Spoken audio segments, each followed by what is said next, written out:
बाहेर छान असा पाऊस चालू आहे आणि पावसाळ्याच्या दिवसामध्ये कुळथाचे शेंगोळे होणार नाही असं तर होऊच शकत नाही. आज मी तुम्हाला माझ्या आजीची रेसिपी शेअर करणार आहे, जी आपली पारंपरिक रेसिपी आहे. तिला उत्तम अशी ती लागते. त्यासाठी मी ते 4-5 लाल मिरच्या घेतलेल्या आहेत, त्याचबरोबर जिरे, लसूण आणि थोडेसे शेंगदाणे घेऊन ते मी मिक्सरला वाटून घेतलेले.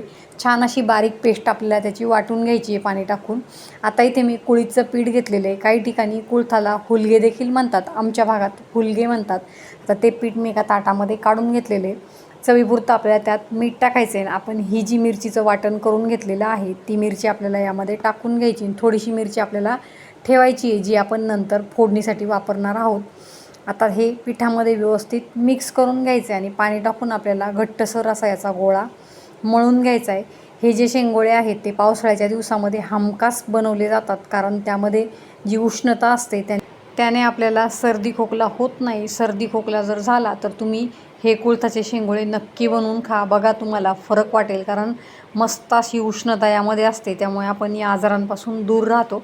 तर आता हे जे पीठ मी घट्टसर मळून घेतले त्यातला एक गोळा मी बाजूला काढून ठेवणार आहे आणि हे जे उरलेलं पीठ आहे त्याचं आपल्याला शेंगोळे बनवून घ्यायचे. इथे मी फोडणीसाठी लसूण देखील सोलून घेणार आहे.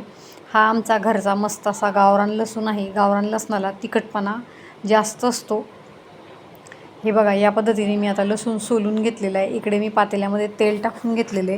तेल गरम झालं की त्यात आपल्याला जिरे आणि लसूण यांची फोडणी करून घ्यायची. तर आता यामध्ये मी जिरे टाकून घेणार आहे. 1 छोटा चमचा मी ते जिरे टाकणार आहे. नंतर आपण जो लसूण सोलून घेतलेला आहे तो मी बारीक चिरून घेतलेला आहे, तो देखील आपल्याला यामध्ये टाकून घ्यायचा आहे. पटकन आपल्याला ही फोडणी हलवून घ्यायची आहे.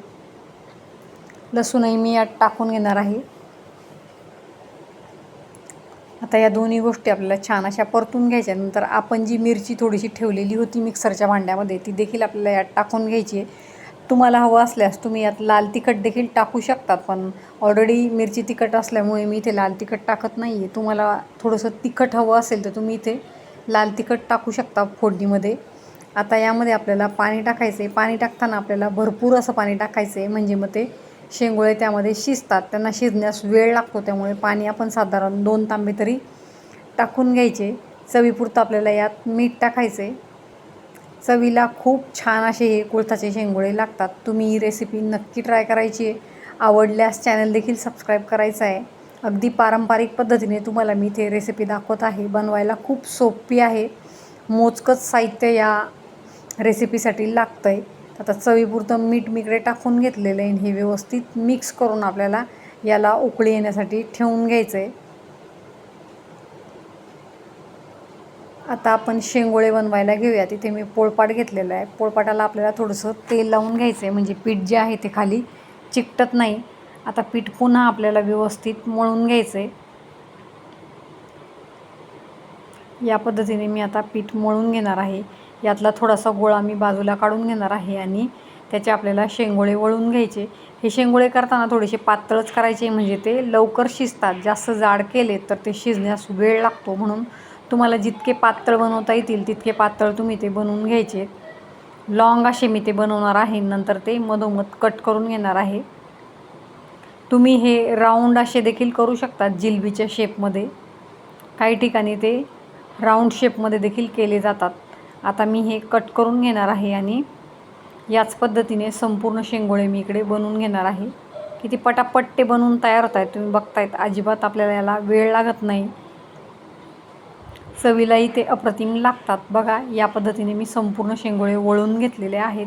इकडे आपल्या पाण्याला मी उकळी येण्यास ठेवलेलं होतं. त्या पाण्याला देखील छान अशी उकळी आलेली आहे. आता या उकळीमध्ये आपल्याला हे शेंगोळे सोडून घ्यायचे आणि आपल्याला झाकण ठेवून चांगलं 10 ते 15 मिनिटांसाठी हे जे शेंगोळे आहेत ते छान असे शिजू द्यायचे. आता यावर मी झाकण ठेवून घेणार आहे आणि चांगले आपल्याला ते 10 ते 15 मिनिटांसाठी शिजून घ्यायचे. 10 मिनिटांनंतर मी ते झाकण काढून घेतलेले. बघा, किती छान असे आपले हे शेंगोळे शिजून तयार झालेले आणि आपल्या भाजीलाही मस्त अशी तरी आलेली आहे. मी तुम्हाला इकडे जवळून व्ह्यू दाखवते. बघा, किती छान असे हे बनवून तयार झालेले आहेत.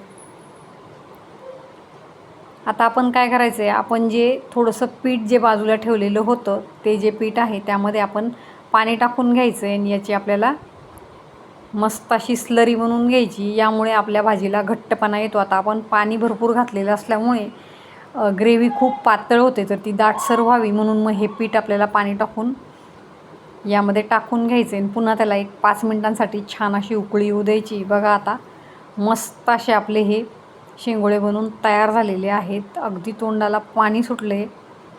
बघा या पद्धतीने ते शिजून तयार झालेले आहे. ते आपण आता सर्व करून घेऊयात. मी डिशमध्ये ते काढून घेणार आहे. छान असे ते शिजून तयार झालेले, बिलकुल ते कुठेही मोडलेले नाही आहेत. योग्य प्रमाणामध्ये ते शिजलेले आहेत. रेसिपी बनवायला अतिशय सोपी आहे आणि पावसाळ्याच्या दिवसामध्ये आरोग्यासाठी अत्यंत फायदेशीर देखील आहे. तर तुम्ही ती नक्की ट्राय करा.